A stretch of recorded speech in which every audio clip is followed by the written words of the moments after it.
Hey guys, Sam here. Hope you're having a wonderful week. Let's make it even better by talking about the Defenders, breaking it down, finding every Easter egg and every nook and cranny of every scene. The newest Netflix Marvel collaborative series is the culmination of 5 seasons of solo shows, 2 of Daredevil, 1 of Jessica Jones, 1 of Luke Cage, and 1 of Iron Fist. While these shows have been dealing with their individual threats, we've also been teased a big bad that can't be taken down by just one hero, no. They'll need to join forces to defeat the Nefarious Hand, basically a group of evil undead ninjas, but I'm getting ahead of myself. Since we're moving through 8 episodes, let's break this down into sections. Now here's the official spoiler warning for the Defenders and all the Marvel Netflix shows and their possible future seasons. Before I get too far ahead of myself, I gotta say that this Defenders opening theme might be my favorite out of all the shows. It's tied with Daredevil's waxy intro, but I just love how the showrunners Douglas Petrie and Marcos Ramirez merged all 4 shows so well. Not only are we seeing each of the heroes overlaid with street maps of New York, some of them with their specific neighborhoods underneath them, but they also paint them with the color palette of their shows. Sure, you guys know that right away, but when you listen carefully, the theme of the Defenders has subtle hints to each of the other Defenders theme songs. So cool. Not only that, but you can also see some classic pairings of heroes, but I'll come back to that in a second. Let's kick this video off with our classic Marvel Comics Easter eggs, little hints and nods to these characters' original comic books and series. Right off the bat, we get Danny and Callin fighting a hooded Elektra in the sewers. Has Elektra gone bad? Well, yes and no, but we'll get back to that soon. If we take a look back at her comic history in the first Daredevil movie, we see that she was killed by Bullseye and subsequently resurrected by the Hand. Now the MCU has switched this up just a little bit with her being killed and revived by the Hand, but the after effects are roughly the same. For a time, Elektra ran around devoid of her personality and memories, but in the comics, instead of hunting down these street-level heroes, she teams up with Wolverine. God, I wish the X-Men were part of this universe. But, by the way, if you ask what the Black Sky is in the comments down below, it's not from the comics, so your guess is as good as mine. I started to believe that this was the Hand's version of the Iron Fist, but nothing really backs that up,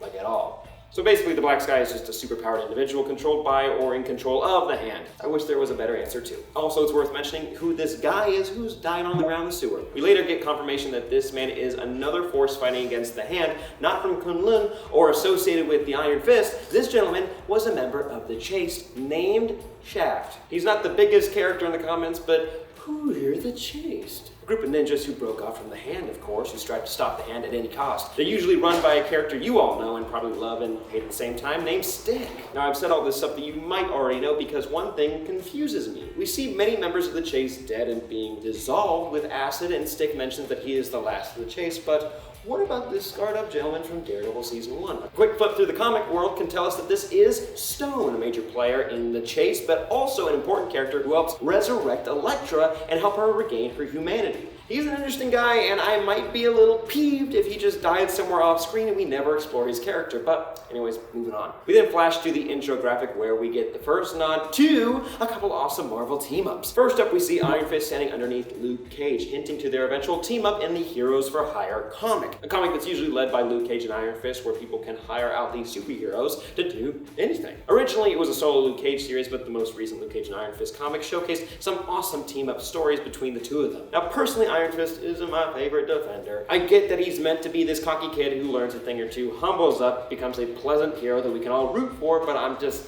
not sold on him yet. However, any scene where he and Luke Cage are talking in this series, I'm a fan of him. I know we're getting an Iron Fist season 2, but maybe just make it a Heroes for Hire season? We also see Jessica Jones and Luke Cage standing side by side in the opening graphic. This is clearly a nod to their relationship in the Jessica Jones season 1, but also in the comics. Both of these characters are actually married in the comics, and we get a little nod to this in the series. I appreciate how they patch up their friendship and don't drag all the other characters down with them, but also leaves it open to a possible relationship in the future, i.e. let's get some coffee sometimes. You don't know what that means, little horn dogs. Ooh, now my pitch for that Heroes for Hire series gets me even more excited, mainly because Luke and Jessica's daughter in the comics is named Danielle. Ring a bell? That's right, they named their daughter after Danny Rand. I think we need a team-up series that can really hammer out Danny and Luke's friendship and get us on board with them naming their baby after their friend. This makes more sense. Last thing I want to bring up, you see Iron Fist and Daredevil standing side by side in the title as well. We also get a glimpse of Danny pulling a Daredevil brooding on a rooftop during the final episode. Now, Matt has taken a break from being Daredevil many times in the comics and has had many people take up the Daredevil mantle. One of the most famous being Black Panther, whose mashup costume I do enjoy quite a bit, but also, you guessed it, Iron Fist. Could Danny be the new defender of Hell's Kitchen? Could this be the next step to becoming a hero that we all love and can actually, make a difference? Don't mind that idea at all. Maybe it'll just inspire him to be a vigilante, but it would be kind of interesting for him to take up the mantle of Daredevil. We'll just have to wait and see. But anywho, comic book Easter eggs, let's get going. We see that Trish makes an appearance, yay, but no Hellcat costume, boo. Hellcat, you say? Oh, who's that? Well, Trish usually takes on the superhero persona of Hellcat and patrols the streets of NYC. She's actually one of the bigger players in the current Marvel Comics universe, so it wouldn't be the worst idea for Marvel Studios to cash in on her fandom. Give her that costume too while you're at it. If Daredevil can wear the horns, then she can get her ears and whiskers and claws. Again, it's not the worst idea. Also, she's beautiful. Then skip it forward a little bit, the conclusion of episode 2, Mean Right Hooked, we see Matt Murdock come to Jessica's aid. Sure, she didn't see that coming, but this is actually a throwback to Jessica's original comic book series, Alias. Replace Misty Knight with just some regular non-superhero cops, and Matt enters the interrogation room to represent Miss Jones. The scenes almost mirror each other, including the dialogue. Pretty cool. Moving along to episode 4, The Royal Dragon, we get Luke mentioning the Super Friends. Hey, there you go, a Marvel DC crossover, that's all you're gonna get. I know I've mentioned this before, but for those of you who missed it, the Super Friends used to be a show made by Hanna-Barbera where it starred Superman, Batman, The Flash, Wonder Woman, etc. Also, Danny Rand compliments Matt on his vigilante skills when they're powwowing with Stick. I'm gonna take this as another hint that Danny will either seek out the vigilante lifestyle or possibly take over the Daredevil mantle, since most of the world believes that the devil of Hell's Kitchen is dead. So maybe. Now, one thing I wanted to mention that this show kind of glossed over. Stick refers to the hand being kicked out of Kunlun as Lucifer being cast out of heaven, more or less. I find this analogy sort of interesting since Kunlun is one of the 7 capital cities of heaven. These are cities that exist on other planes of reality but pop up on Earth every few years. I don't think they posted a schedule anywhere though, so we don't know when they come up. After the big battle in the Royal Dragon, not the only battle inside of a dragon, wink wink, that's coming up soon, the team captures Sawande, one of the fingers of the hand, and they head to a theater. Fun fact time, when Luke Cage debuted, his main base of operation was an abandoned theater near Times Square in New York. Although there are some bad memories in this particular theater throughout the season, we could see it return in Luke Cage Season 2, so keep your eyes peeled. Scooching forward just a little bit, when we see Elektra super kill Alexandria, this is a nod to a large chunk of Elektra's history being in charge of the hand. Sure, it might be short-lived in this series, but if Maddie made it out of that whole building falling apart on top of him, I'm gonna guess so did she, but more on that later. Speaking of surprises, there's a frickin' dragon skeleton underneath New York. So I'm just guessing that dragons can grant, magic, glowing fists, immortality, maybe sometimes telekinesis for, Madame Gao. It's just incredible. Nope, nothing like this in the comics, but there are definitely different types of dragons that pop up in Marvel Comics. You got Fing Fang Foom as one of the biggest ones, although he's technically like an alien. Then there's the Dragon of the Moon, who's also kind of an alien / demon, but who is this specific dragon? Probably none of those, but the thing to look forward to with this reveal is the possibility of an actual dragon appearing in Season 2 of Iron Fist. I mean, it's a part of his whole gimmick. We need one, just crawling around, blowing fire, you know the deal. Now, during our final battle, our beloved Misty Knight loses her arm. Yikes! But not all so bad because her comic book counterpart is famous for her bionic arm. Now, her original backstory has this bomb going off in a police station, which causes her to lose her arm, but then Tony Stark gifts her with a new robotic limb. Then Misty Knight loses her job at the police station, then teams up with Colleen Wing and a bunch of other Marvel heroes. Now, in the world of Netflix, she loses her arm just before a large explosion in New York with a bunch of police around. And she's probably, definitely, maybe losing her job after this, since, she kind of let a bunch of vigilantes escape and blow up a skyscraper in downtown with confiscated evidence. But we're left with a ray of hope when Colleen says something about Danny possibly helping Misty out with his billionaire status. We'll have to wait for Iron Fist Season 2 since she's been confirmed to be joining that cast, or maybe Luke Cage Season 2, whatever comes first. Speaking of night nurses, we finally get a nod to the original, the greatest night nurse from the comics, Linda Carter. Well, it's an Elle Carter, and she's the nurse on call for Misty Knight, who's recovering from that whole loss of arm situation. You can see her on the whiteboard back there. Linda Carter is most well known for her role in Doctor Strange the Oath, a fantastic story that I highly recommend all of you pick up. We did see Rachel McAdams portray another version of the night nurse, Christine Palmer, in Doctor Strange movie, but maybe this could lead to us meeting a version of Linda Carter. Who knows? I'm really fine either way. Also, there's a Dr. E. Wortham written on that same board. That's the alter ego of a Spider-Man villain named Cardiac. You can probably guess his powers have electric base. Now, you're probably never going to see him in the show or movies, but hey, it's Spider-Man nod. We might actually get a few of those in this season.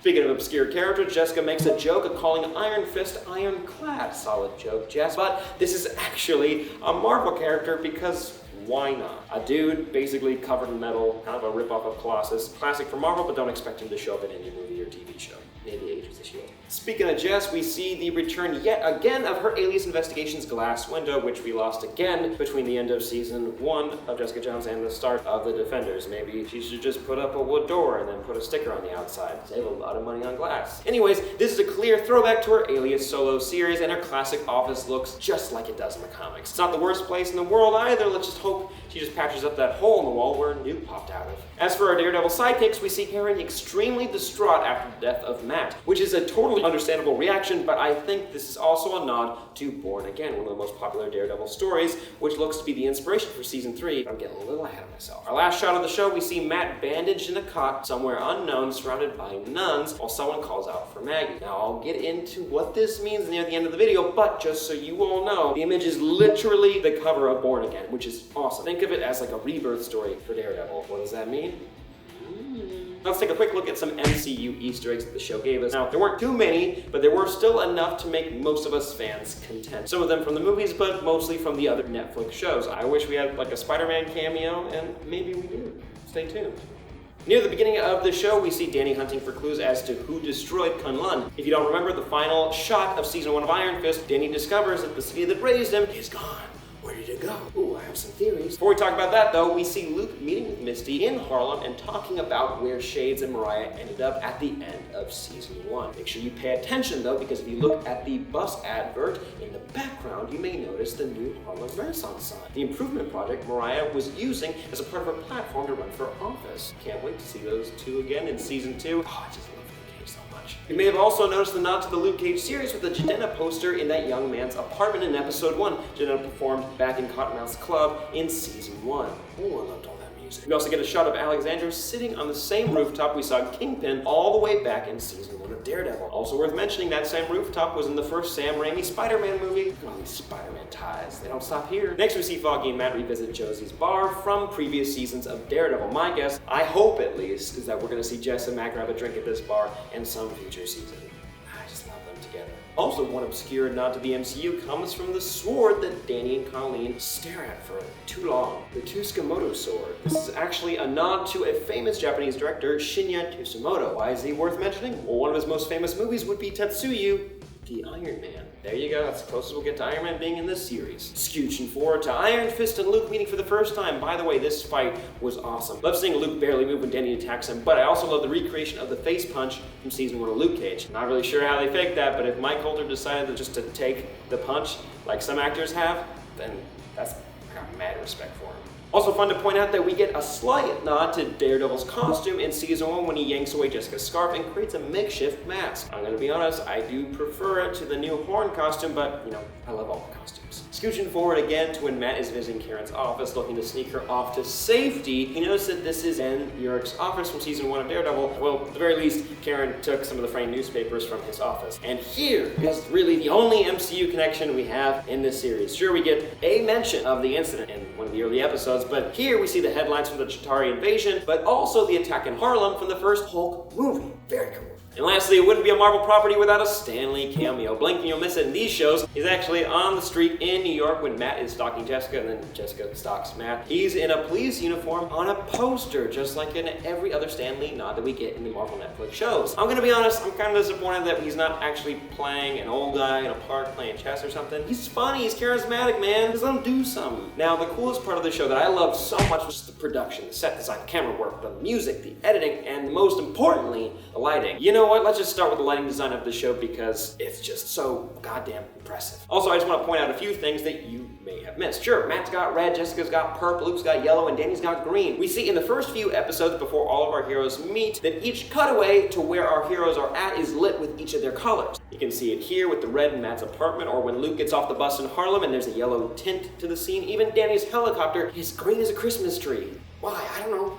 It is. The most obvious use of this was during the earthquake sequence in the first episode. Dope sequence. Not to criticize it too much though, but why is this whole section of New York green? Like, I got the yellow from the streetlights and whatnot, and the red because it's his apartment, and the purple because of the TV screen. Not to nitpick, but like, look at that. There's a whole section of a building that's just purely green. Like, even the lights inside of that building right there are just green. Also, there are too many stairwells with flickering lights. If you guys want to be real heroes in New York, just reach up, pop those babies right back into place. Add some street level heroism. But anyways, as these heroes come together, the colors in the background start to come together as well, especially during the Royal Dragon restaurant scene. Also worth mentioning, take a look at the Dragon logo on the outside of the restaurant. You can see that all of the team's colors come together in the neon. Pretty cool if you ask me. I would like that in my home. Within the Royal Dragon, you notice some of the characters trading colors with each other, like when Luke and Jess are talking. Luke is standing in purple with Jess being bathed in yellow light. Probably the next most obvious use of color when Jess and Daredevil team up to take on Murakami in the room of red and purple. I mean, Matt's surprise entrance was kind of spoiled because of the colors, but hey,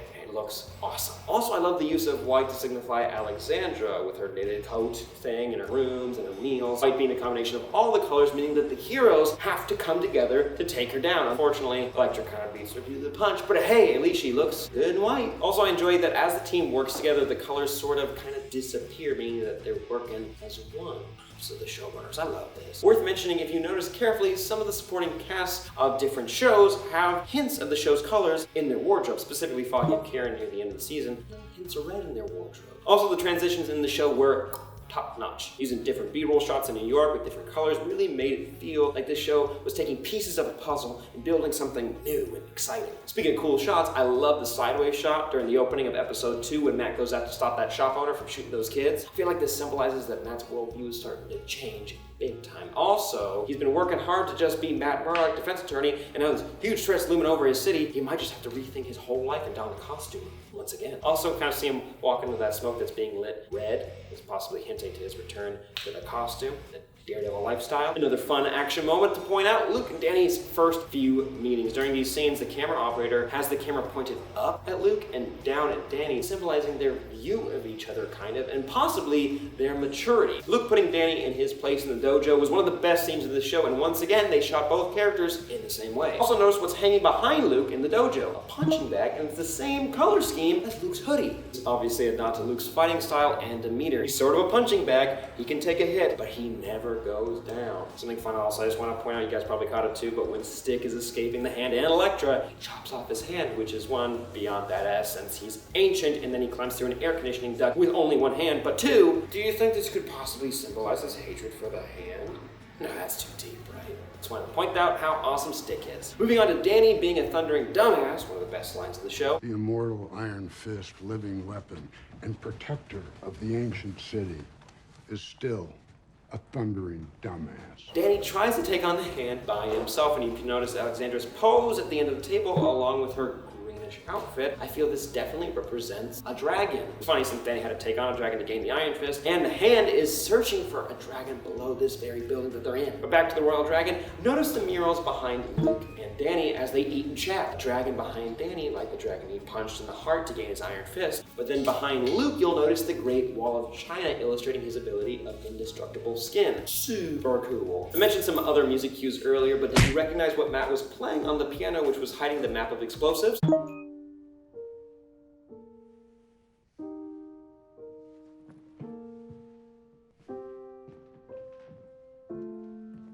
It almost sounds like his own Daredevil theme, but slightly different. I believe is actually playing a piece of the Defenders theme song, which does have hints of all the other themes within it. Nice one, Matt. Speaking of music, when Alexandra is listening to her record player, it begins to skip, and eventually she must retire it. This is very clearly representing her own life. Sure, she's been able to live life over and over again, but eventually everything must come to an end. The cycle must end. And one last little thing I'd like to mention, and also here comes another Spider-Man reference, get ready. When we're in the underground layer of the hidden door to the dragon, the lighting is exactly like Iron Fist's green and yellow costume, obviously because he is the key to opening this magic door that Callin wrote some stuff on, blah, blah, blah. But also, it's pretty awesome that Marvel chose to play Protect Your Neck by the Wu-Tang Clan during this final battle because it mentions our favorite webhead. Swinging through your town like your neighborhood Spider-Man. I'm not gonna rap, but hey, Spider-Man, got a little reference right there. You're welcome. Also, RZA, a member of the Wu-Tang Clan, directed an episode of Iron Fist and the unrelated film, The Man with the Iron Fist. It all comes together in the end. Speaking of the end, what do you think of the future of these Netflix shows? What are we left with after the Defenders? Well, coming back to my previous theory and Danny's obvious love of Matt's baton during that interrogation scene, I'm gonna guess we're gonna get some vigilante episodes during season 2 of Iron Fist. Not only that, I think we might see Danny take a page out of Matt's book and have him make his own costume. Maybe even with a scarf, perhaps, bring us closer to the Iron Fist costume that we missed so much in the Defenders and season 1 of Iron Fist. And speaking of Iron Fist, we have Elektra mention that she may or may not have had something to do with Callin. It's honestly very confusing when she's saying it, but my gut says that she had nothing to do with Callin, mainly because the rest of the hand wanted to return to the city. So where did it go? Well, since we now know that there has been more than one dragon on Earth, I think we might know who the culprit is behind Kunlun's disappearance. In the comics, there's this dragon named Chin Tang who's destroyed the city a millennia ago out of anger and likes to come back every now and again to destroy it again. Now, I have a feeling that Netflix is listening to viewers and will showcase a dragon next season in some way, so why not have the main antagonist be a dragon? I know it's far-fetched, but just hear my pitch. What if Chin Tang has been gathering worshippers and followers for centuries, and with their help, they storm the gates of Kunlun, and without the Iron Fist there to protect them, the city is transported somewhere else. During season 2, we have Danny hunting down this cult and reestablishing his title as a protector of Kunlun by taking out the rival dragon and restoring the city. I'd be down for it if the show has the budget. Let me know your theories down below. Now, as for Luke and Jessica, I have a feeling that their stories are relatively unaffected by these events, minus that them maybe getting back together. However, the Daredevil crew is about to get a rude awakening. Now, we know that Matt isn't dead, and with that, I think it's fair to say that Elektra is not dead either, possibly taken by the hand, even though I hope not. I hope we're kind of done with them. Or taken by the same group of nuns that had taken Matt. How they got them out of the cave in time will definitely be confusing, but there's more to this scene with Matt in the bed. Like I said before, this is a direct recreation of the cover of Born Again, a popular Daredevil story where we meet Maggie. Who's Maggie? Oh, just Matt's mom. Born Again has been labeled as one of the most important Daredevil stories to date, and it really puts our characters through the ringer. It's sort of a rebirth story for himself and his friends. During this comic, we see Karen go through a major drug addiction, which Matt helps her get out of. We get a hint of her mental and emotional state at the end of the season not being too good, and now that she's heading over to the first season of Punisher, I don't think she's going to be the happiest camper come season 3 of Daredevil. And with that last little mention of the Punisher, we get a small teaser for season 1 of this new Netflix Marvel series coming out later this year. No exact date given, but hey, we got a couple months left. Let's just jam another season in there. We aren't given too much except for that we'll be diving into Frank Castle's past and exploring his ties to the military, as well as his current mental state and how he got here. So I don't think this show is going to be very positive. We see many gruesome scenes with fellow soldiers and what I'm guessing to be the death of his family. Specifically,